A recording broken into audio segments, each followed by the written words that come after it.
Hi, Adam. Hey, Brené. I'm excited about this episode. Me too.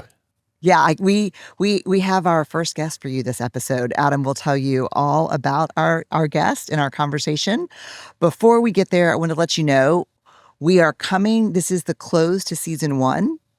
It has been a wild ride. We're so grateful to y'all for being on the ride with us. We're taking a hiatus for 5 weeks.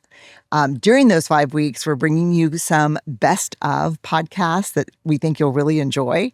And then we'll be back on July 30th with new episodes, including some really fun guests. We're going to try something new and interview some folks and then talk about what we're learning from our guests. So excited, but really, really want to make sure I'm clear that we're both so grateful for y'all coming to the Curiosity Shop and hanging out with us and learning with us. It's been really fun. It has been. And speaking of fun, we're very excited to bring you a special conversation that we recorded at Brilliant Minds in Stockholm. It was last week with our friend Simon Sinek. If you don't already know Simon, he's an ethnographer, TED Talker, author of books like Start With Why and The Infinite Game. He's also a podcaster and an optimist. We had a great conversation about the state of work in organizations, about how to build strong teams, how to get the most out of leaders, and we also got to do a live Q&A with leaders from around the world. Enjoy.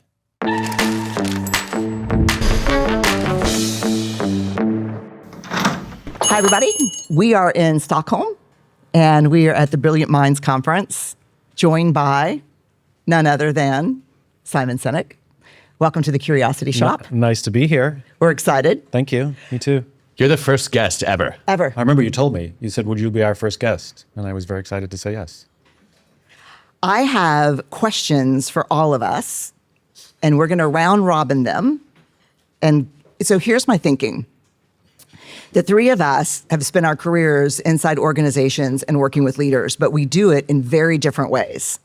So you build very deep and lasting relationships with leaders. You're with them over time. You are very relational in your work.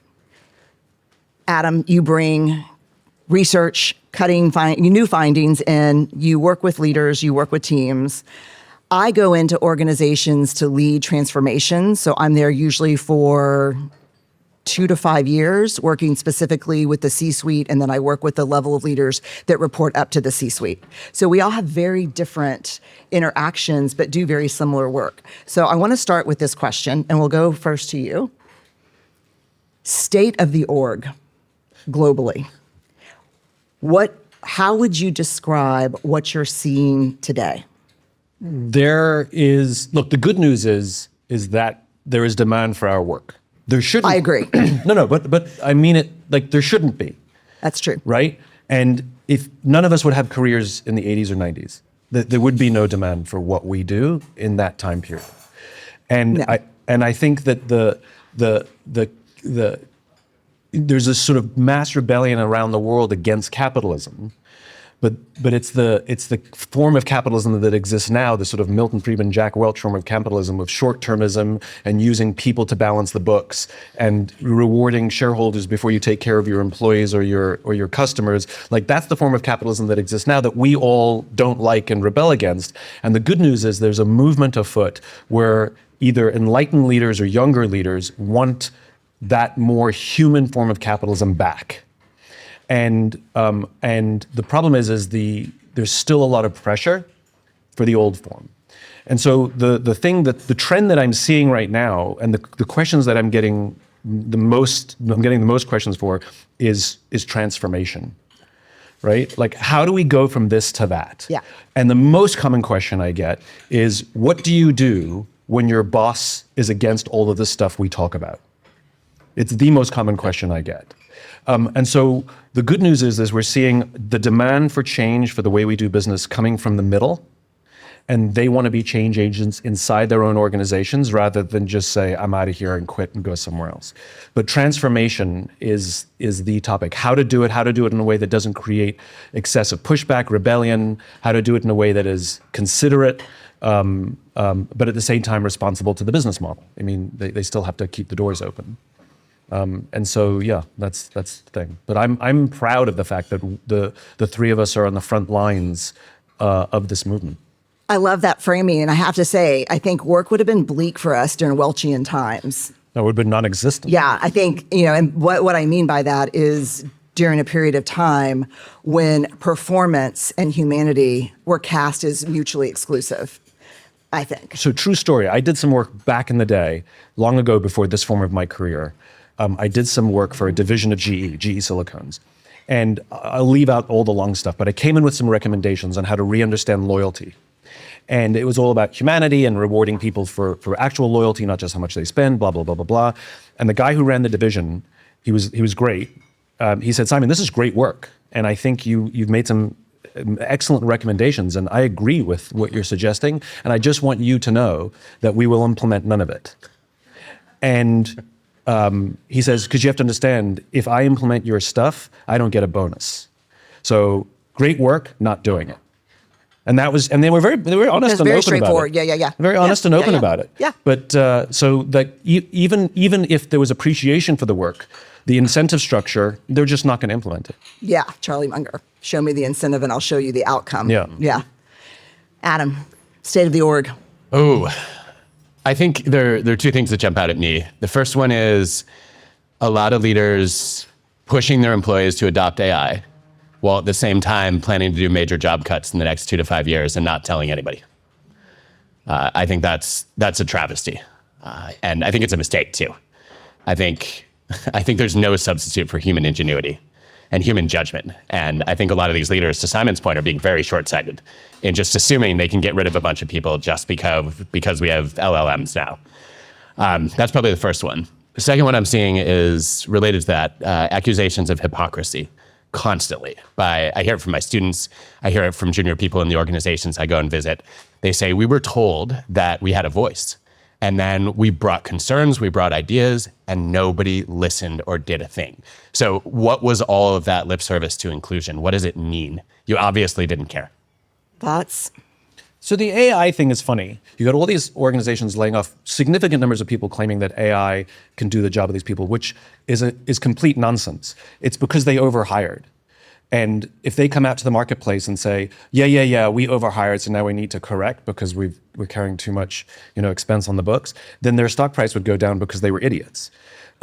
But if they say I'm laying off, thousands of people because AI can do their jobs, which is not true. AI can't do that yet, not for that quantity of people. I mean, we have the data that support that. It just can't. Yeah, and so they can, but they say to the market, AI, and then they look like they're on the cutting edge, so their stock price goes up. But the problem is they are creating the narrative for AI. So now you have mass fear that AI is taking my job, which is not true. But these decisions, but more importantly, the narratives they're putting out to protect their own short-term gains is creating a narrative that is creating the rebellion against AI. They don't realize the long-term damage they're doing for the adoption of a very important technology. So what do you both make then of, I feel like every third post on LinkedIn says, your job won't be taken by AI. It'll be taken by someone using AI. Somebody got a good tagline and went hard. I mean, I think, so I'm gonna, someone just in marketing went hard and it was great. It's a meme. It's a good line. It's a good line. It's a good line. Like as a writer, we're like, we give you an A+ on the line. Yeah, like we give you a D- on the message, but an A+ on the line. I think for me, the state of the org for me can only, raise your hand if you're in this room and you've ever watched 5-year-olds playing soccer or football. Swarm. Yeah. So this is the analogy that I would use to describe what I see in the C-suite right now. So when you've got, both of my kids played, you've got 5-year-olds on the pitch. The balls are coming in really fast and really high, and they're coming in like at shoulder height. And so what the 5-year-olds do is they lift up their little 5-year-old feet and they kick the ball at shoulder height, which immediately they fall over, right? And so this is kind of what to me the C-suite looks like right now. A lot of balls coming in really fast, lifting little feet, hitting them, falling over, no control. Over time, what ends up happening with a developing football player is by about 14 or 15, if they stay with the sport, they can see the high ball coming in. They anticipate the high ball. They jump, they chest the high ball. They drop the ball to the ground. They put their foot on the ball to maintain possession, because that's the game. Then they look down the pitch. They find the striker. They understand where the striker is in relation to the person in the goal. And then they kick the ball down the pitch to not where the striker is standing, but to where the striker is going to be in a minute and a half, or a second and a half. So that's the evolution of on the pitch. So I think for me, if you think about what that skill is, to anticipate the high ball, chest the ball, drop it, maintain possession, look down the pitch, you're talking about a very serious cluster of skills.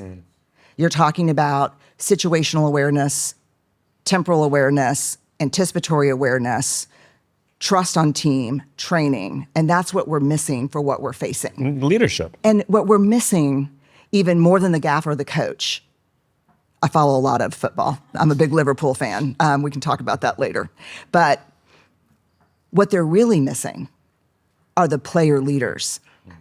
In Liverpool terms, they're missing Gerrard. They're missing the person who's actually on the pitch, but is a player leader, which is a really underexplored, I think, position.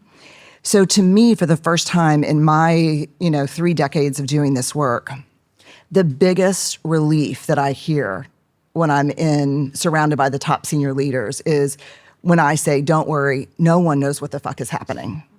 That's the biggest relief I hear. People are like, oh God, it's not, we actually don't know what's happening. And so in order for that to work at that level of leadership, you have to be surrounded by people you trust and people who are very comfortable with productive challenge. People who are very comfortable saying, I see your enthusiasm for this play. I don't think it's going to work, and here are the data I'm using to make that assumption. You have to have a ton of trust with the team. That's not there right now for a million reasons. But high fastballs, little kicks, falling over. Okay, so that makes me wonder, should we have team captains in organizations? Not formal leaders or managers, but somebody who's respected by their colleagues. I mean, they happen We have them. organically. I guess they're culture carriers, right? It happens organically. Yeah. And I think the minute you label them that, they cease to lose their authority and power as informal player leaders. As soon as you put the armband on, things change. But I think it's that's the first time in my career I've seen people willing to not even pretend they know because you wake up, what's the American fever dream today? Tariffs. What is it tomorrow? Strait of Hormuz. It's like people don't have, it's too fast and too much. Well, the good leaders are saying that out loud. The good leader, that's the difference. The good leaders aren't That's it. pretending that they got it all under control. The good leaders being like, whoa, another one? I can't, I think, and you're saying sort of the high and fast coming at their head, that they're just honest about it, and they're looking to the team to help. I love it. That's exactly, Guys, I don't know, and it's so uncertain, but I'm open to suggestions and I'm looking for help, and let's experiment, and if it doesn't work, we'll pivot. And the willingness to try and not be the final decision. I think there's this sort of weird thing that, when a leader makes a decision, it has to be the right one, it has to be the final one, which of course is nonsense. But the idea of dipping your toe and trying things out and seeing what works, the good leaders are doing that. They're open about it. They're honest about it. I have another metaphor that I think is really resonating right now with leaders, which is especially companies that were doing well before last year. There's this, I think I use a lot of times, we've talked about this before on the pod, the metaphor of playing to win versus playing to not lose. And the difference between the behaviors of playing to not lose and the playing to not win, to playing to win. One of the things that's really interesting is, unless you are scared most of the time, you are playing to not lose. And if you are playing to not lose, you are absolutely losing. Because even if you've had a string of great quarters or whatever your metric is, you're standing on top of a mountain protecting a flag, and the mountain is crumbling from underneath. Tariffs, geopolitical instability, market shifts, competition. You can't maintain a mountain that's crumbling. You've got to go. And so, to me, show me a leader. The first thing I look for in a leader, because we say no to 70% of the transformations that people come in and ask for. The first thing I look for in the top leadership is what percentage of the C-suite can manage their nervous system. If you can't manage your nervous system, you cannot manage strategy or people. I mean, you're talking about defense and offense, right? I'm talking about defense and offense. Like if you want to, you have to play defense occasionally, but you want to play offense if you're building a business. And to your point, too many people are playing defense as a means of building their businesses. And because they're afraid. And they're afraid. Yeah. The minute even if you have possession of the ball, the minute you're afraid, you're on defense with possession of a ball, which makes you useless. Yeah, when I hear playing to lose, I think about the psychology of threat rigidity and how, I love this. I mean, the tunnel vision, the narrowing of, I'm just going to do the thing that I'm already good at. That's it. I'm not going to take any risks. I'm not going to experiment, Simon, to your point. I'm not going to innovate at all. And I think those leaders end up doing a ton of micromanaging because they focus on the little things they can control, not realizing like in this sea of uncertainty, their job is actually to be macro managers, not micromanagers, to help people make sense of the change that's happening, or at least be honest about the fact that they don't have the answers yet. And I think most leaders have not been trained in how to do that. Brené, I love your point about regulating a nervous system as a core leadership capability. Can you talk to us about how leaders can learn to do that? Because I see at least 6 dysregulated people in this room right now. No. I would be one, so it'd just be 5 of y'all. It's a skill set. I mean, it's when I was doing the research for Strong Ground, I really wanted to come up with a cluster of skills that were, how do we future ready people? And I was really hoping it would be a great number, like 8 or 10. It ended up being 38. And I divided. Nice round number. A nice round number. And as a writer, that shit sucks. Like you're like, welcome to the impossible cluster of future-ready leadership. The good thing is I use a lot of gym metaphors, like strength training metaphors. And I said, this is 38, but we have 5 or 6 kettlebells that'll hit 15 of them at one time. So we got it. But what I was surprised that emerged at the top, which I call the core,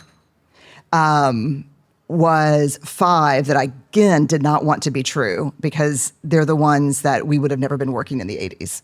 The first one, self-awareness. The second, metacognition. Do you understand how you learn and how you think? 3, emotional regulation and emotional awareness. 4, mindfulness, which, don't you hate saying it though? Yeah. Do you hate saying it? I don't use it. I don't use it either. Yeah. Wait, you just did. I know, but like, what am I supposed to do? Like lie? It's the data. So I was going to call it paying attention because that's what the term I use. Yeah. But it's so funny because how many of you in here would love to have a lecture from someone come into your organization about mindfulness? Nobody. Like if I walked in and I saw that like up on a deck, I'd be like, dude, I got shit to do. I can't there's a butterfly and the grass is green. But this is a failure. This is a failure of that market, right? Because like when I started my work, I couldn't talk about purpose at work. That was hippy dippy stuff. Purpose? No. When I started, if you use the term purpose at work, literally, there's a small percentage who were already converted. But if I wanted to move the needle, literally, that's like you said, I want to come and talk about purpose at your office. They'd be like, thanks, hippie, no, and so part of my journey. They thought you were selling drugs. Yeah. So part of my journey was language, and so the reason I called it the why. The reason I called it the why is because I went around and asked people who believed mission was preeminent, or vision was preeminent, or purpose was preeminent, or brand was preeminent. We had all these different words, but nobody agreed on the definitions of these words. And I went to all the people who thought all of these things were the most important thing and asked them, what's the definition? And they all said, oh, it's why we do what we do. It's why we get out of bed. It's why the company exists. I'm like, great, we'll call it the why. We can all agree. And it was the term, the why, that allowed the concept to then come into work because people weren't afraid of talking about their company's why. They were afraid of talking about their company's purpose. And so I think the same thing goes for mindfulness, which is the problem is it sounds like hippy dippy stuff. And so you have these people screaming and yelling from the treetops saying you have to do it, but they aren't doing marketing 101 and finding language for the thing that the people actually want, rather they're bringing the thing that they think is important. And so we do need new language for mindfulness, and then maybe in 10 years we can talk about mindfulness and it won't be a big deal. I don't know what that term is, but we do need more. We need different words. Synonymous with paying attention, right? I actually love the attention frame because I like attention. we're all facing an attention crisis right now. Yeah, but being fully attentive, whatever word we use it, but I think attention is in the right ballpark for sure. Yeah, I can't convert that. This is one of the words. I mean, I was successful in converting shame as a word. So, I mean, like in the beginning, people were like, can we call it chame? I mean, how many of you follow sports, any sport? How many of you watch the French Open? You don't think those folks have very serious mindfulness trainers?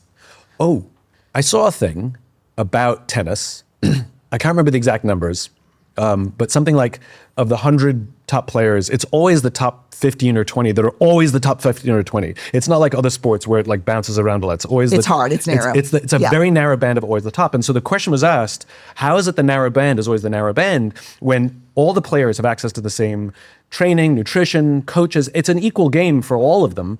What is it about these top few? And I can't remember who did the research. I'm on brand. I can't remember who did the research, but what he found was that these top few, all of them, had a different mindset than everybody else. And the mindset was absolute love and joy of the game. So if they won a point, they would say, oh, I love this game. And if they lost a point, they'd be like, lost this time, but wait for the next one. And what ended up happening by the end of the game after 5 sets, their stress levels were lower, so they had more energy. And so they just played better at the end of the game than the other players. But it's all mindset and absolute joy versus the frustration and the anger, which then sucks the energy out of you, which I found so interesting. Okay, but you're such a good storyteller, so you're so on brand. This is so important because having worked with athletes, and probably some of the ones you're talking about in the band, that is not inherent. Did they learn it? That's what CEOs need to understand. That they don't naturally. They weren't born with it. They did not self-select into a top band of mindful, positive people. That is P equals P minus I. That is a book that I've read every year for 40 years. I read this book, and now I teach it all the time to leaders, which is the inner game of tennis. Performance equals potential minus interference. So what ends up happening when you're working with high-level athletes is performance equals potential. So we push and push and push and drill the shit out of potential. You know, where are your volleys? Where are your baseline hits? Let's work on their serve. Let's work on your return. What about your ball toss? And at some point, you're not moving the needle there. Yeah. Then so you have to go back to it. So performance equals potential. We've drilled that to death.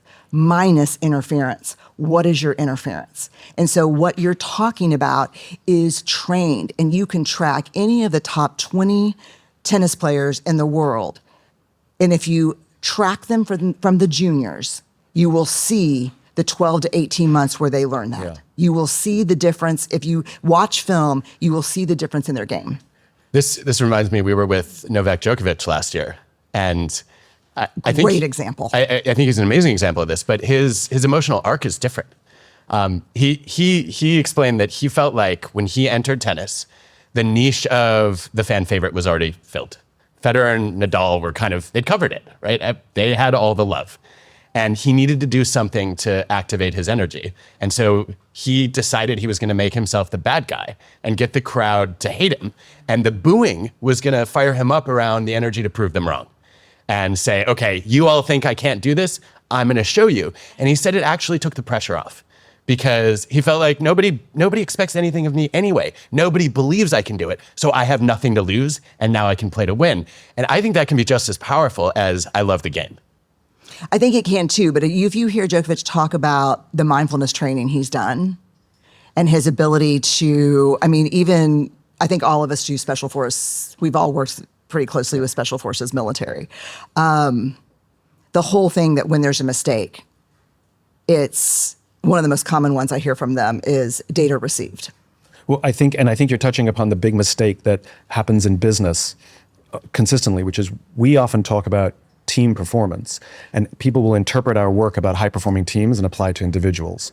And okay, wait, I want you to slow down and say that again, because it is like the number one infuriating, hard thing to get your head around. So what makes high-performing organizations is high-performing teams. And all three of us talk about what makes high-performing teams, and then people take our work and they try to apply it to individuals. That's exactly right. And that's not how it works. And even these analogies that we're using them to our detriment, which is we're talking about an individual player sport.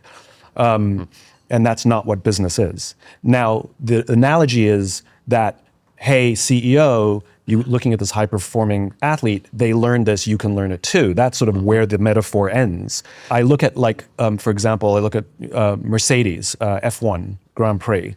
The way that Toto Wolff runs that organization is, first of all, it's a no-blame organization, right? Which I find fascinating, which is mistakes get made, and a kid on the, changing a tire could lose the whole race, right? Because of, so they recognize that no matter how good the driver, no matter how good the car, it's the team that wins. And so when things go wrong, nobody will say, you lost the race. They'll say, something went wrong, how do we fix it? It's a no-blame organization.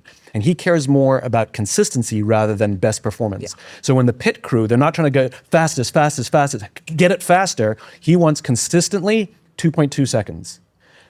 Doesn't need it to be quicker, doesn't want it slower. It's the consistency because that makes predictability, and they train for consistency. But again, it's all about the unit team. Is team. It's all about the unity of the team. Hal Levitt wrote a classic article half a century ago. It was called "Suppose We Took Groups Seriously." And his thesis was, if we really believed that excellence depended on having a great team, we would hire teams, intact teams that had already gotten to know each other and proven their ability to work together. We would promote successful teams. We would fire failed teams, as opposed to placing all the responsibility on the individual. I don't know that I'm willing to go that far. I would be really interested in a model of, what if we hired pairs? What if we promoted pairs? If we could find dyadic relationships where people were more than the sum of their parts, that feels like a unit that's actually manageable.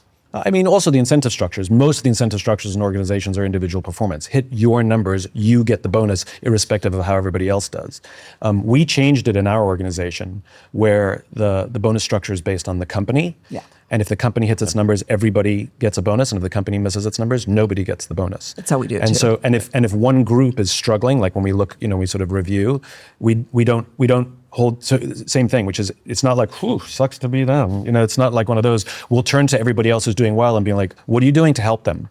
Like, if they're struggling, that means you aren't helping them. That means we're not helping them. And I have to say, I mean, we hold ourselves to higher standards because, we're out there preaching it, and we have to be able to do it ourselves. And we know too many people who don't practice what they preach. But I think one of the things I respect about you guys is that we all work very, very hard to practice what we preach. And so it's been an education for me also to learn what team performance looks like and how you create team performance, because individual performance is just much easier. It's easier to incentivize, it's easier to manage, it's easier to hire, it's easier to fire. Easier to measure, It's easier to measure. Team stuff is actually really difficult, which is one of the reasons we love the special operators, is because And I mean, you guys already know this. So getting to spend time with SEAL Team 6, and we talk about their courage and their amazingness and all of this. And their team ethic and their team ethos is so intense that it's not that they have raw courage and that they have no fear of dying. That's not what it is. No. It's that they fear letting down their team For sure. more than they fear dying. Think about that for a second. They fear letting down their team more than they fear dying. Now translate that into business. We don't fear letting down our team. Can you imagine fearing letting down your team more than getting your bonus? That ethos. And by the way, these are the highest performing teams in the world. And this is what I don't understand, which is we're here, we have this amazing access to look at these organizations and say, hey, general world, like, look at what they're doing. You can do this too. And they don't. I had a really weird experience maybe 5 or 6 years ago when, no, it was longer than that. It'd been a decade now.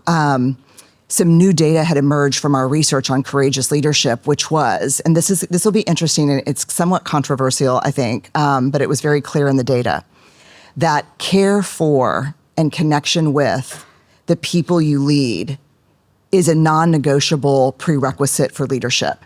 If you do not genuinely care for, and genuinely find yourself able to connect with the people you lead, you can't lead them well. And that's hard, because I've led some people that I didn't feel connected to them at all. And I actually, because of the research and trying to practice what we teach, I did end up moving their reporting lines, which is hard when you're the founder, because it just feels like, but I'm like, we only have 2 options here. Yeah, and this move is going to be a better option for you. Can I share something that helped me solve for that? Yeah. Which was its narrative, right? So when you're having a meeting with a bunch of whoever's in the meeting, let's say the senior leaders in the meeting, and somebody's name comes up in the company, and somebody will go, ugh, such an idiot, right? And like it happens, like the lazy one, the underperformer, Yeah. you know, the Debbie death of a party, you know, like whoever it is, Debbie Downer, like what Donald happens? Downer. Donald Downer is like, I'm training Adam on the use of women's names in terrible things. Yeah. fair point. Yeah. So, but we create narratives, and what happens is even people who don't work with them, that's the narrative they have of that person now. So when they do interact with for them, sure. they're going to start treating them based on the narrative. for and by the sure. way, it happens everywhere. Like it happens when people are talking about their leaders. They're like, oh, you know, they're clueless, they're stupid, they don't get us, right? Whatever it is. And so I realized that we were doing it, right? And so new rule, I said, you know, we're human, we vent, it's fine. But if you're in a meeting where somebody is creating a narrative about somebody else, it is the responsibility of everybody else in the meeting to interrupt that narrative and simply say, hey, they may be lazy, they may also be stressed, they may also have stuff going on at home that we don't know about, we may have put them in the wrong job, they may be undertrained, they may be overworked, or they may be lazy. It could be one of those things. And just by giving grace and allowing for more things to be on the list, we change the narratives. And once we started doing it as a senior team, because it became sort of a new rule, then I went to the whole organization and said, now this is a rule for the whole organization. If anybody creates a narrative about anybody else, it's the responsibility of everybody else in that meeting to interrupt the narrative. And it helped tremendously because what it allowed for was when you have that tension with somebody and sometimes you just have personality clashes, even with people in your own team. It allows you, instead of to form narrative about them, to offer grace and be like, you know what, we just don't get along. It's probably me. But I'm going to let you manage this issue with them because I'm going to get it wrong just for personality reasons. And it just offers this magical grace, and it's so easy to implement, and it has such disproportionate positive impact on the performance of the team. I like it because when you adopt a courageous system, as opposed to asking some individuals to do that, you normalize it so the person that gets interrupted with it doesn't feel targeted. Like they're like, oh shit, this is what we do. We just stop each other. It just becomes acculturated. Yeah. Yeah, and I think so the care for and connected with, I didn't believe it at first, but then I saw it. And then I ended up on an Air Force base working with a squadron of fighter pilots. And I went to the general, who was this very, very serious guy. And I said, listen, I just want to let you know that I'm going to have to talk about care for and connection with as a prerequisite for leadership. And he said, why are you telling me this, ma'am? And I said, I'm a little concerned. I'm not concerned. I just want to make sure you know that this is coming. And he said, that is a very low bar for us. And I said, what do you mean? And he said, we don't require care for and connection with. We require deep appreciation and deep loving relationship for the people you lead. Amen. And I said, say more. And he said, that's how we stay alive. Mm-hmm. And I thought to myself, I can't even get care for and connection with. Love?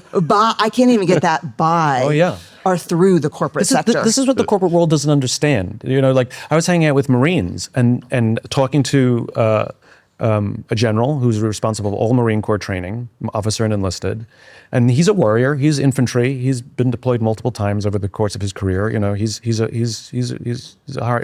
hardened dude.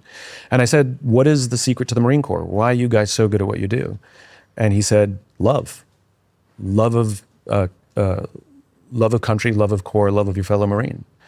And the Marines are constantly referring to the intangibles. And what they mean is all this mushy stuff that they, you know, loyalty, love, and they just call them the intangibles because they're just hard to measure. He was unabashed about saying love was the secret sauce of the Marine Corps. I think there's a nuance here that often gets overlooked, which is you can dislike people and still care about them.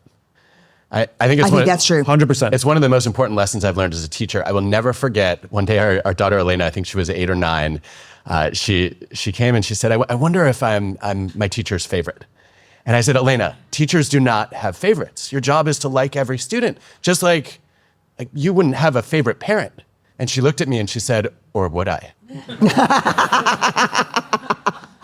And it was hilarious, but it also really got me thinking. And it was an uncomfortably honest moment for me where I realized, you know what?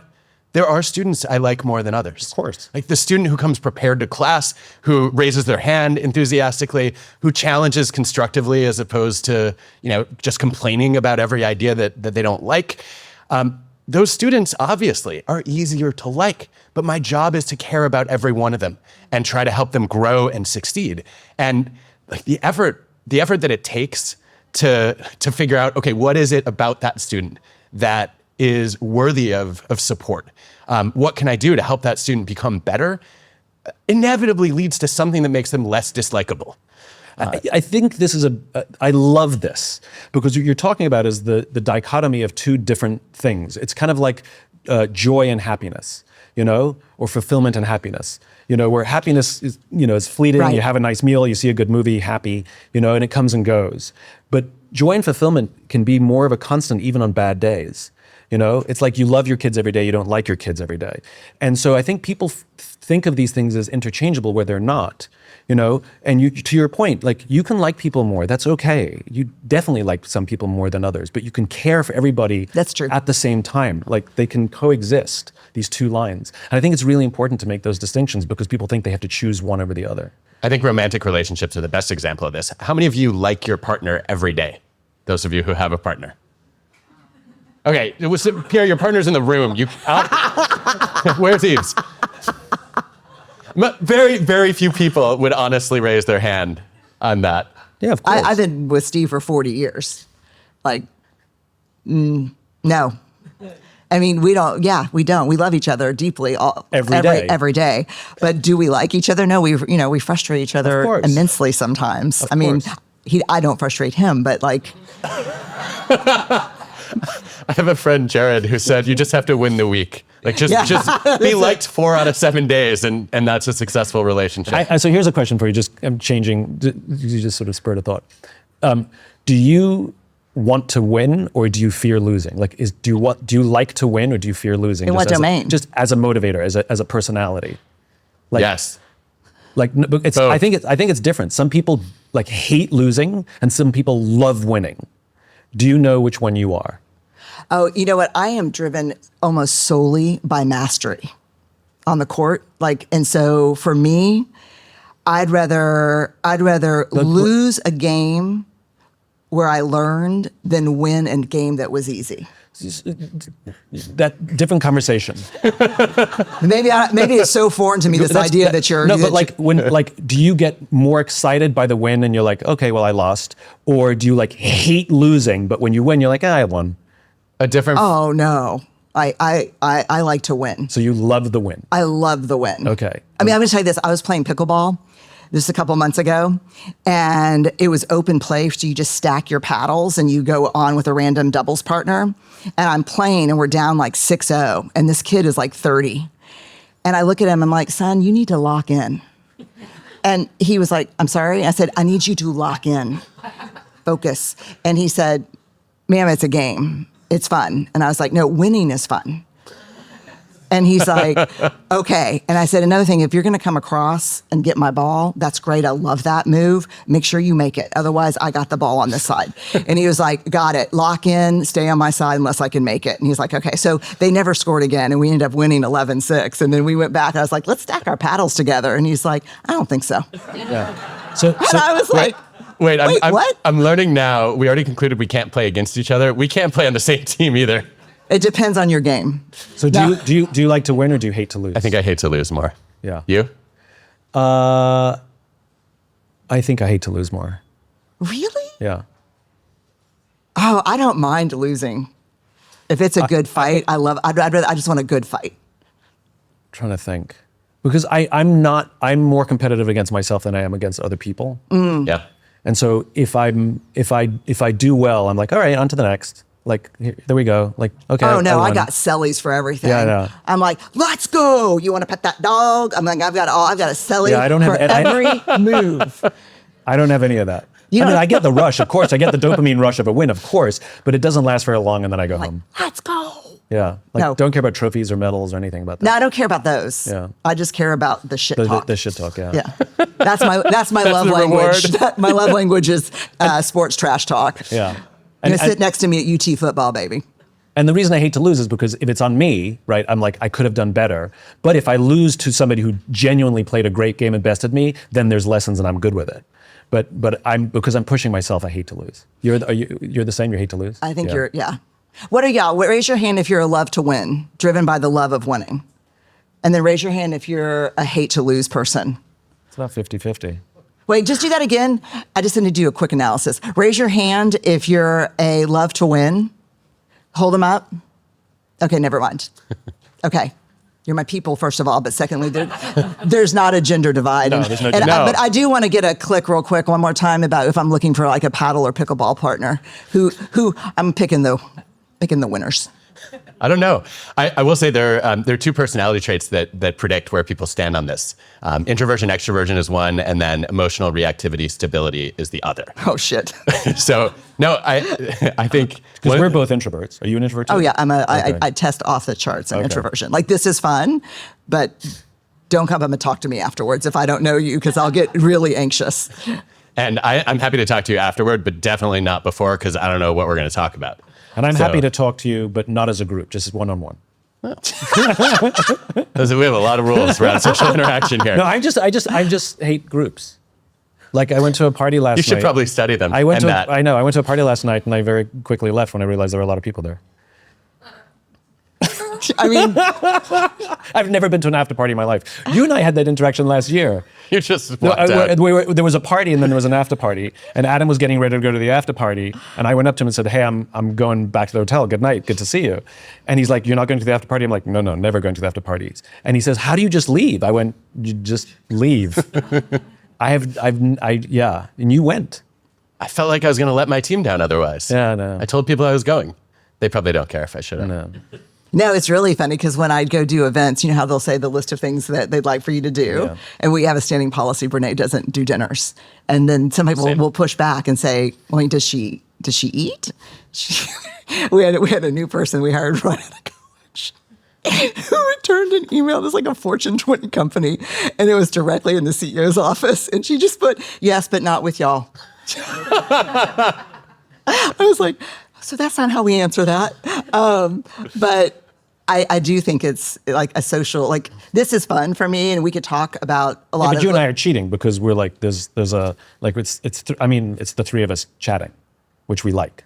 Oh no, I do love that, and I can talk about work stuff all day long with people. But like if a disco ball came down and people started drinking, I'd be like. It's not that I can't do it. It just the drains the social battery much quicker. Like one-on-one, I can go for quite a while. But if there's a group of people, like a dinner table or a room full of people, and I have to speak louder, especially because it's noisy and loud, and it just drains the social battery a lot quicker. So I'll just have to go home sooner. So introverts get overstimulated faster than extroverts, Yeah, and one of the greatest stimulants in life is eye contact. Just having other people look at you. Really? Really. I'm exhausted. I'm dysregulated, but I'm trying to be mindful. Okay. Can we go back to one thing that I've been thinking about for at least 20 minutes now? Simon, you were saying we study these elite organizations that teach us how to do things like care and build connection and how critical that is to performance. Why don't other organizations listen? And this has been a frustration for me for 2 decades. My current hypothesis, and I would love to hear your reactions and yours, is a lot of them are falling victim to organizational uniqueness bias. They hear Navy SEALs, or they hear Pixar, or they hear pick your favorite, extreme case. And they think, well, we're not like them. Like, we can't do that. They have a special culture. They hire special people. That doesn't apply to us. Not realizing it's kind of like saying, well, I can't learn anything from an Olympic athlete about how to improve my workout. Like, that is the person you want to learn from, and then you have to tailor it to you. I wonder, how does that track with what you see? What are the barriers? How do you overcome that bias? I think it's simpler. I just think it's misaligned incentives. I think it goes back to the, Charlie Munger, show me how someone's paid and I'll show you how they behave. I think the incentive structures are so screwed up. Good intentions, bad intentions, biases. I don't think any of it matters. They'll do what they're incentivized to do. I think it's a greedy quarter issue. Yeah. I think it's interesting because what we do specifically is we don't do adaptive change or incremental change. If I'm going into an organization, we've assessed them for a long time and they're ready for transformation and they want transformation. Yeah. What people don't understand about transformation is you will break some shit if you're that is the definition of transformation. You are going to assess existing systems and break the ones that do not serve, and desperately protect the ones that serve. And no one, even in your immediate team at the C-suite level, will agree what systems need to be broken and which ones you need to keep. And then you're going to go through a very rigorous 3-year, the poet David White has this great definition of, and I might get it wrong, but it's the great definition of transformation: to hit the wall at full velocity and watch things fall apart. That's how he defines transformation. And that's what happens in organizations. It's not unusual in a transformation for there to be a 30 to 60% churn of leaders that report up to the C-suite. Because what's happening, I think, and this goes to your question, it's systems theory, which was the 5th of the core, the top, when we were talking about the 5 top leadership skills. If you are not engaged deeply in systems thinking right now, I don't think you can play to win. And if you were a systems thinker and you got away from it, you need to revisit the scholarship on systems thinking. But one of the biggest things I think that helps with systems thinking is this iceberg model of problem identification, that above the water, we see a problem. And this is where, as leaders, we attack. We attack what we see. But underneath the iceberg are several other layers. One is behavior. The next one is structures and systems. The deeper you go for change, the more leverage and lasting and meaningful the change. The bottom layer is mental models. What is the mental model from which people work? And a mental model, when I go in and I'm talking to a CEO about a potential transformation, and we go through this assessment, and the second I hear that a mental model has to change in a group of people, I'm like, this is going to take 3 years. It's going to be very difficult transformation, because a mental model is the way we make sense of the world, and it's how we assess our value in a corporation or any organization. To change mental models is absolutely, to excavate them to begin with is hard, but then to change them is very hard. You're touching upon something that I think is also essential, because you're talking about 3-year as the time frame, which is ish, right? It should happen within 3 years. Yeah. But I think the insight there for me is the letting go of I can't predict when. And I think most companies don't implement my work. And the reason is because I can't tell you when it's going to work. I know 100% it works. If I know that if you work out every single day for 20 minutes, 100% of people will get into shape. Can't tell you when, and neither can any doctor. And you just have to you have the discipline and you stick to it, and you can have good days and bad days, and you can take days off, but it will work. And so when we go through these transformations that we're able to sort of guide people through, or guide organizations through, the big challenge they have is they want or need it to work by the end of the calendar year, the end of the fiscal year. And so it might, but I can't promise that it will. And because I can't promise that it will, then they want a model that will at least appear that the change has been made on their time frame. And that's like saying, it's like going on a first date and saying, on this date on the calendar, you and I will be in love. It's like, it may happen that way, but I can't predict that it will. All of the things that you and the three of us talk about, we talk about process and discipline and sticking to it.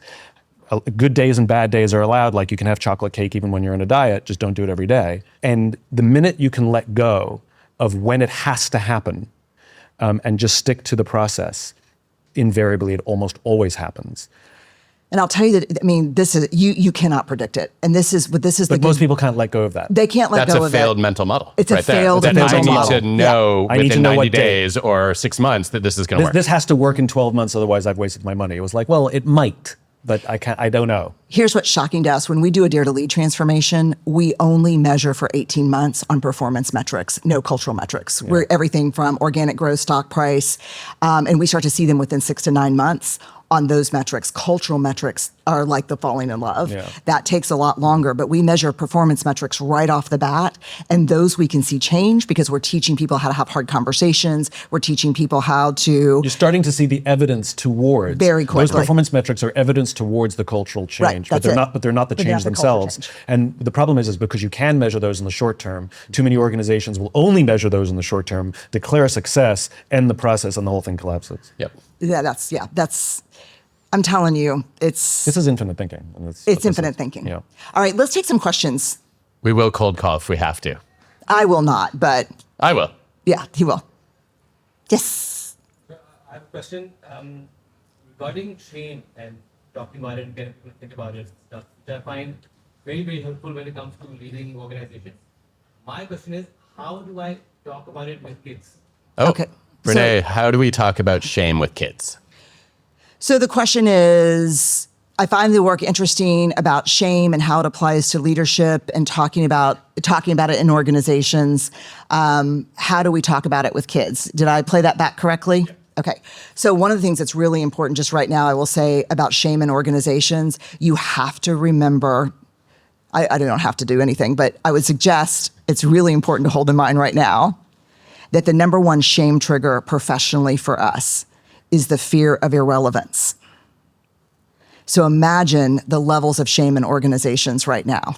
And it's not just about AI. It is about everything that's happening at one time and people not understanding. I will tell you this is one of the questions I had was, what are you seeing for the first time that you've never seen before?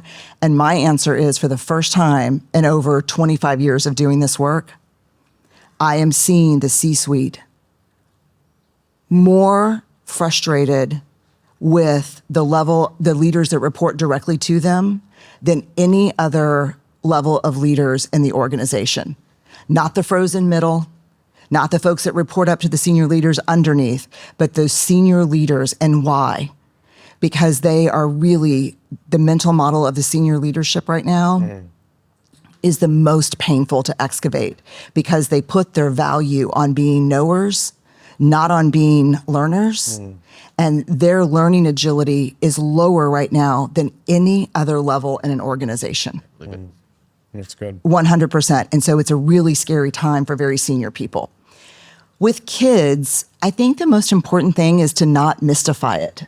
Just to say, I was at a conference and I talked to this woman who studies shame, and this is what I'm learning. I think it's interesting. Shame is, I think the easiest way to talk to kids is the basics. It's the same way I talk to adults, really. Shame is I am bad. Guilt is I did something bad. Shame is a focus on ourselves. Guilt is a focus on behavior. So if you get a bad grade, you get a paper back and you look at it and you got a D. And you say, God, I'm so stupid. That's shame.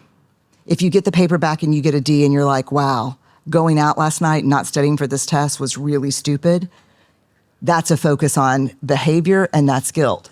Why is it important in parenting?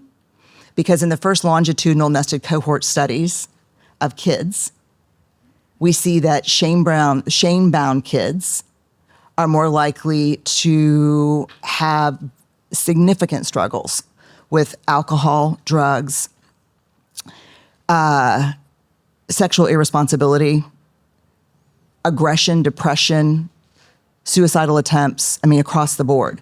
Guilt-prone kids, this is what the crazy part of the study is, even less likely to engage in those behaviors than the general population. So the way we measure shame and guilt is by self-talk. When something goes wrong, how do I talk to myself? We believe that the number one variable that predicted self-talk was parenting style. So your kid does something and you say, God, you're so stupid, versus riding your bike up that ramp with your friends was a really stupid thing to do. Very big difference. Today, I think we're beginning to question whether the parenting style is the big predictor or the only one, because we can have siblings within one family that are wired different for it. There's a great leadership lesson here as well. It's a military story. There was on base a bunch of young officers who were in an elite school went out partying, and they took a junior enlisted with them. And they came back on base, and one of the young officers was driving the car and was afraid of getting stopped by the cops on base for drunk driving. So they told the junior enlisted, "You drive." And so she took the wheel. They got pulled over by the cops. She got breathalyzed. She was over the limit. She got arrested. And it turned out also later on that one of the officers and the enlisted were dating, which is forbidden military code of This just conduct. keeps getting worse. Right. So as a result of all of this happening, these young officers were ejected from this elite program. And their senior officer had to sit down with them, and, they got in trouble.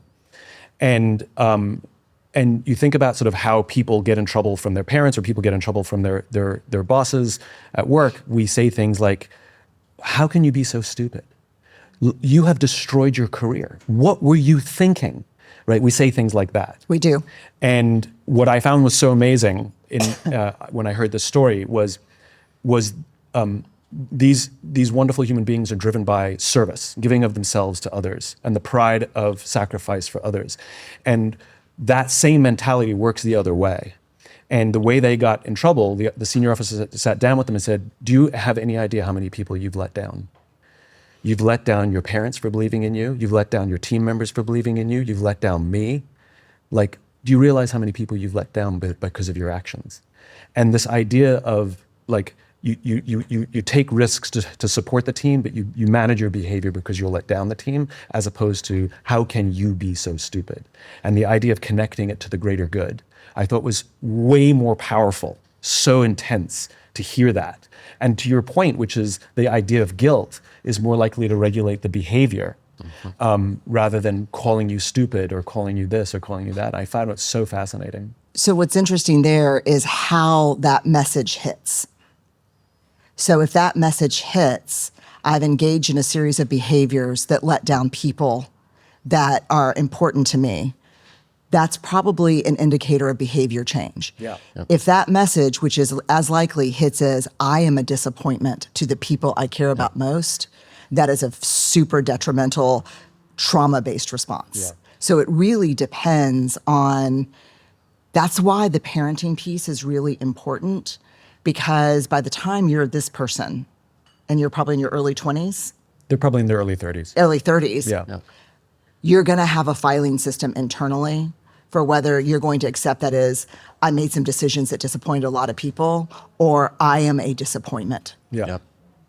And that, how do you change what you inherently are? But we know this, like when there's somebody that we admire, like, when we look up to our boss or to a friend and they say, "I'm so disappointed," like that, when we want to do right by people, like that hurts more than you're a disappointment or you're an idiot, I have to drop in a study here. Do you know the study by the sociologist O'Linner and O'Linner on Holocaust rescuers? Mm-mm. Oh, I love this study. So this husband and wife sociology team, they look at hundreds of non-Jews who rescued Jews, sticking their own necks out and putting their lives on the line during the Holocaust, and compared them with bystanders who were in the same towns and did nothing. And the question was, what differentiated the people who were willing to engage in these potentially self-sacrificing heroic acts from their peers? And many, many hypotheses not supported. Basically, the adults were similar in many more ways than they were different. One of the differences was when you looked at the parenting that they'd been exposed to as kids, the rescuers were punished at lower rates for misbehavior than the bystanders. But the parents didn't do nothing. When the rescuers did something disappointing, the parents highlighted the consequences of the behavior for others. Oh. It's exactly the point you're making. They said, "Hey, like when you stayed out late, these are the ripples. I was really worried. And I didn't know where you were, and I didn't know if you were safe, and I didn't know if I could reach you." And they taught the kids to reflect on the impact of their behavior on others and realize, wow, every action I take has consequences for other people. And you fast forward the clock 20, 30 years, and you see someone who's being persecuted, and that message sticks. There's got to be some kind of confounding variable of empathy in there too. Because one of the things we teach kids around what you do can affect other people. Like that's a really big part of how we teach empathy, which, by the way, is the antidote to shame. So if you put empathy in a petri dish, if you put shame in a petri dish, it needs three things to grow exponentially. judgment, secrecy, and silence. But if you put shame in a petri dish and you douse it with empathy, you've created a hostile environment for shame. Shame cannot survive empathy. So that kind of connection and And disappointment. it teaches everything we're talking about in this entire podcast, which is we're talking about service. We're talking about that your actions have repercussions for others, And good connection. and bad. We're talking about connection. We're talking about that this is a team sport. Business is a team sport. Life is a team sport. It's a beautiful. It sort of ties a nice little bow on it. We should take some more audience yeah. questions and also Thank give you. shorter answers. Here and then here. Really quick, Yeah. you talked about empathy is the antithesis to shame. What about a human that has deep, deep empathy, but the self-talk is always shame-oriented? So in the same body, you have deep empathy, a deep feeler, but also someone who's very, very self-critical. So let me play back the question to make sure that I've got it right. You are asking, what about someone who has a deep capacity for empathy, but also has kind of internal shaming messaging? Empathy almost to a fault. Yes. So empathy to a fault often stops being empathy. So empathy to a fault almost becomes enmeshment and taking care of others. And that's really quickly a very short walk to shame. Does that make sense? So I am no longer, Simon calls me, and so this is one of the things Adam and I talk about a lot, because there's a big attack on empathy right now, especially in the US, which would make perfect sense politically. I mean, it'd be easier to get away with the bullshit if no one cared for anybody else. So I understand the attack on empathy personally, not speaking for my co-hosts. But empathy, there's two types of empathy. And when you hear people attacking empathy, they use a type of empathy that is actually fairly detrimental. And the types of empathy are cognitive empathy and affective empathy. So cognitive empathy is you call me and you say, shit, do you have a minute? I'm like, yeah, what's going on? And you tell me something really hard, and I'm like, oh God, what a shit show. I'm so sorry that happened. I'm unloading the dishwasher when you call. I am not feeling what you're saying. Affective empathy is taking on the feelings of another person. I'm not like, if you are calling me with a sense of despair, I am not all of a sudden in my kitchen unloading the dishwasher, putting myself awash in despair so I can connect with you. I am cognitively connecting to my understanding of what despair is, and I'm going to be there with you and for you, but I'm not taking on your emotion. So that is cognitive empathy. What leads to burnout and compassion fatigue is affective empathy. I'm going to feel what everyone's feeling. So when you say really, so it's affective empathy. Then what happens is you call me, you're in despair. I'm labeling that as an emotion because it's a hard one. I take on your despair. And now I'm filling myself with shame self-talk because I can't fix you. Mm-hmm. You called me from a dark, deep hole. My job is not to jump in it with you. My job is to say, I see you. Let me really see you. I take a ladder out of my backpack. I put it in the hole. I go down. I see you. I say, I care about you. I say, you're not alone. And then I get back on my ladder and I go. Otherwise, we just have two suckers in a dark hole. So that's how shame is related to enmeshment, or what I would say is taking on the emotions of other people. A little red flag here. I've seen this in businesses and companies where we had somebody quit, and one of our great, like, we loved her, we were like, amazing human being, and she quit, and we were like, what's the reason you're quitting? She says, I'm burnt out. And we're like, we know your workload. Like, what? Well, how's burnout? And what we discovered when we sort of like went and sort of investigated is she's an empath. And when other members of the team discovered she was an empath, they all went to her with their problems. Yep. And so she was taking on everybody's problems, and everybody loved to go and dump their personal problems. If I had a fight with my parents, I'm having a fight with my spouse, whatever it was. And she took on everybody to the point where she couldn't hack it anymore, and she left. And I've talked about it publicly, and people have come up to me and said, oh my God, I go to somebody, I take advantage of them, I'm dumping all my problems on them, and it's creating burnout. in companies, even though it has nothing to do with their workload. Peter, That's- sorry. You go ahead. No. Peter Frost studied this. He called it being a toxin handler, and found that role is critical for an organization, but if it gets located in one person, that person is going to burn out. Yeah. It reminds me, what was the series that it's I might be aging myself here for sure. I'm aging myself. What was the Bonanza? No, of that genre. You're right. Hey, I loved Bonanza. I love Bonanza Okay, too. watch it. I can hum the theme. I can hum the theme too. I love Bonanza. No, but it's of that black and white television, kind of weird and freaky things would happen. Twilight Zone. Twilight Zone. Yeah.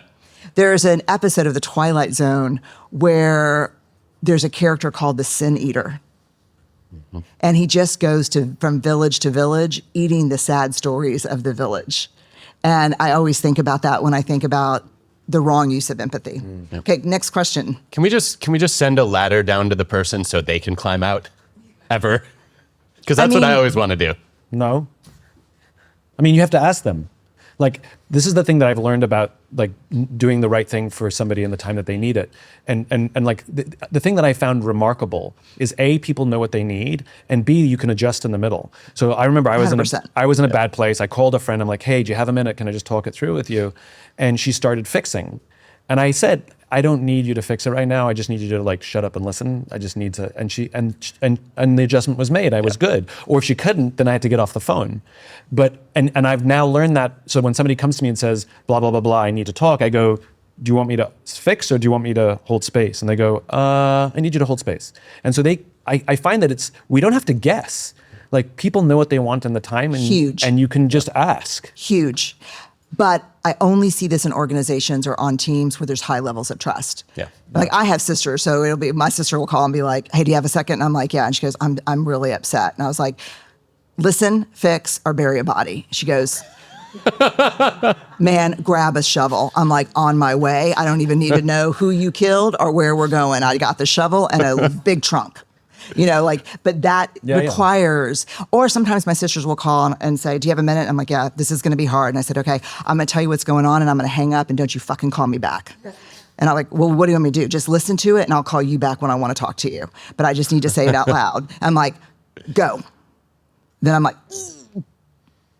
and then she's gone. So I think asking. It's such a magical thing.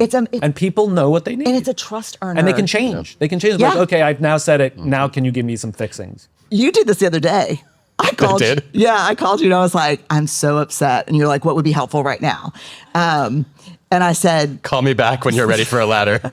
no. And I think it's my husband's a pediatrician. And it's really interesting because he said he has to ask because even with the same patient and the same 10 minutes, a parent will be like, I like it when you just listen and you're, and then sometimes he'll just say, I'm just going to listen. They'll be like, is this why I'm here? I'm paying you for just listening. What's the answer? And he's like, oh shit, have we moved on from the just listening empathy? He's like, yeah, we're in the godlike doctor state now. How are you going to fix this? He's like, shifting gears. Question. I have a question regarding your view on the impact of AI. Earlier you said about, AI isn't going to replace your job by somebody using AI. And I think a couple of weeks ago at a conference in Palo Alto where the main investors and leaders in the space were talking about it with very different opinions. And Jin Supai was interesting because he said it's more about purpose of the job versus the task of the job. He named the example of a radiologist, which the task can be entirely replaced by an analytical part, which takes most of the time. But the purpose of the job, like healing disease, is elevated. So now there are more radiologists than ever before. So I was just wondering about your view on the impact of organizations. Okay, so the question is, how is AI going to affect our jobs? I think that Jensen is onto something. We were with him not too long ago, and I think, look, I've been studying job design for 25 years. Like, most leaders define a job as a collection of tasks, and that's only half of the puzzle. Jobs are also collections of relationships. And so when we map what somebody is supposed to do at work, we have to think about what is each project and assignment that needs to get done, but also what is all the communication and coordination that needs to happen. I think the radiologist's job is such an interesting example of this because I think even 3 years ago, as soon as generative AI burst onto the scene, people said radiologists are going to cease to exist. And it is true, right, that a large language model can substitute for some of the tasks that a radiologist does. But there are other tasks that still require human judgment. I know I would not go to an AI radiologist solely, right? I want a human to look over it, just like I want a human in the cockpit, even though autopilot is doing most of the work on a plane. But also there's a whole collection of relationships that really matter there. There's the radiologist seeking a second opinion from another radiologist. There's the coordination with a whole team of experts. There's the interaction with the patient. I don't think we're ready to outsource that. And so I think that's an evolution of a job to maybe subtract a task or two and add a task or two, and maybe increase the interaction complexity as part of it.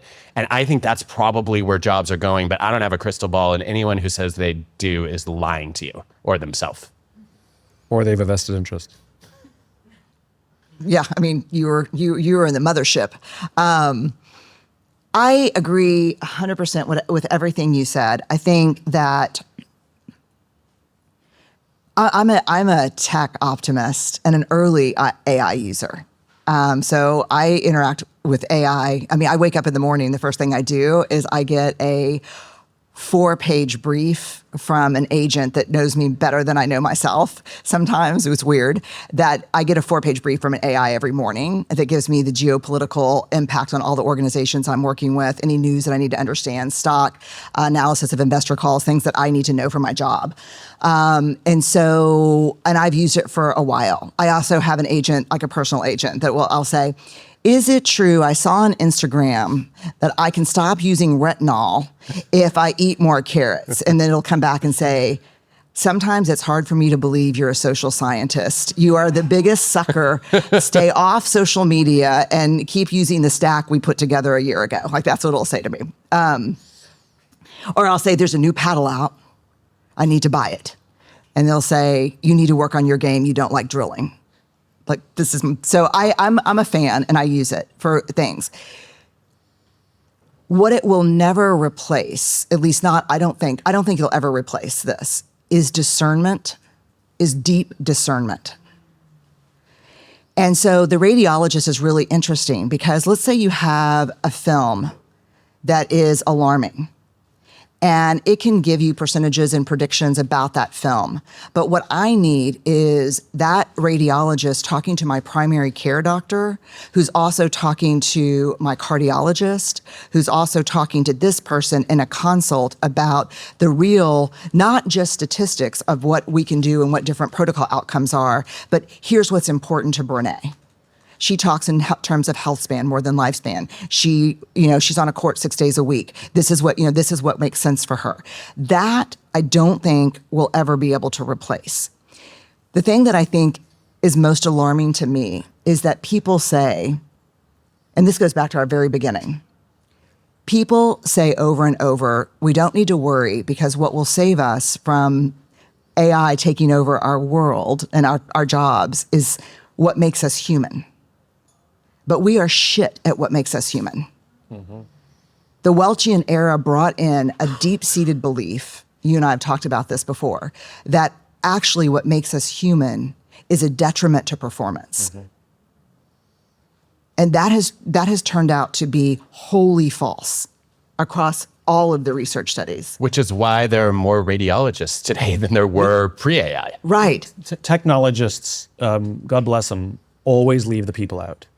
When the rise of internet, and we're all old enough to remember this, they were saying it's the death of bricks and mortar, but they forgot that human beings like to hunt and gather, and we like to go shopping, and so the business model of bricks and mortar is different. That's a numbers game, but we like to go shopping. And you saw these stores that Amazon put up that are now going away because there's no people in them. And like, we would rather go to a supermarket and ask the kid who's stocking the shelves, like, hey, where's the mustard, than we would just like pull out our phone and look up mustard. We want that human interaction. Whole Foods had a thing where you could do a palm reader, at the checkout, and all you do is do your palm. It connects to your Amazon account, gives you your discounts that you're supposed to get, connects with your credit card, and you just pay, and it's great and wonderful. And they got rid of all of them because of low adoption. And people still stand in line for a human being checkout, where we could just go to the auto checkout, but we don't. We like human interaction. And going back to the radiologist, medicine is not just about data. Medicine is human. That's my life you're talking about. And we always complain about the doctor that has a terrible bedside manner. Well, imagine having a doctor with no bedside manner, right? Where here's the data, here's the prescription, go. You want the compassion, you want the doctor that cares. You want the customer service agent that cares. You want to feel that somebody cares about you. A human being cares about me. I feel seen and heard. And that is irreplaceable by technology. So technology living alongside the human being, we all love that. But these grand prediction of replacement, none of us want that. That leads, if you want any prediction, I'll make one prediction about the adoption of AI. If it goes according to what the technologists and the AI zealots say, my prediction is you will see massive increases over the course of the next 10 years of depression, anxiety, and suicide. Massive rates of suicide going up. Why? Because you took the people away from social animals. And we're completely forgetting that it's not making our lives easy. What it's doing is making us more productive, which means there's going to be greater demands in our time. So I have a friend who's a photographer. So when she does a photo shoot, then she does retouching for the client. She's using AI. Photoshop has amazing AI tools. She can do massive amounts more, much quicker, much better, much easier. I said, do you have more time? Isn't it better? Don't you love AI? She said, absolutely not. Now my clients want their deadlines shorter and they want more work. And now there's just an expectation. Instead of doing 10 photographs in a week, I have to do 100 photographs in a week. So all it does is change the bar of expectation. But her workload, she's working exactly the same amount. She's just producing more. So I think the one thing I would just be cautious of is, like, human beings want human beings in our lives, and it's totally fine to have technology help us, but it's not going to replace us. We will rebel against it, or watch that suicide number go up. And we're rebelling now. Look at the commencement addresses in the United States. Oh yeah, booing. Where technologists took the stage and got booed by students who we did our last podcast on it. Like, why? I mean, we've been college professors. I'm going on year 30. Like, what people want is moral imagination. We want connection and belonging. And Yeah, we want to feel and love. seen and understood. And Yeah. everything we're talking about. It's so funny when you're talking about it in a business context. People are like, that's mushy, that's not productive. But as soon as you take it out of a business context, everyone's like, that's what I want, It's like... This is a good place to end. Thank y'all for coming. And Simon, thanks for joining Thanks for the having me. It was a lot Curiosity of fun. Shop. Yep. Thank y'all. Good time. I loved our conversation. It was fun. And I love the conversation from the folks in the room. What do you think, Adam?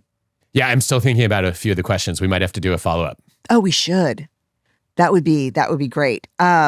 Just a reminder to y'all that we're going on a hiatus, but stay on, because we're going to give you 5 of our best kind of Adam and I together, another one with me, Adam, and Simon. So stay on the feed. We'll be back July 30th. And if you want more information about Simon, including where you can find him, where you can follow him, where you can learn more, go to thecuriosityshop.com, our podcast website. And we will see you. Have a wonderful 5-week summer, and we'll be back. Can't wait. The Curiosity Shop is produced by Brené Brown Education and Research Group and Granted Productions. You can subscribe to The Curiosity Shop on YouTube or follow in your favorite podcast app. We're part of the Vox Media Podcast Network. Discover more award-winning shows at podcast.voxmedia.com.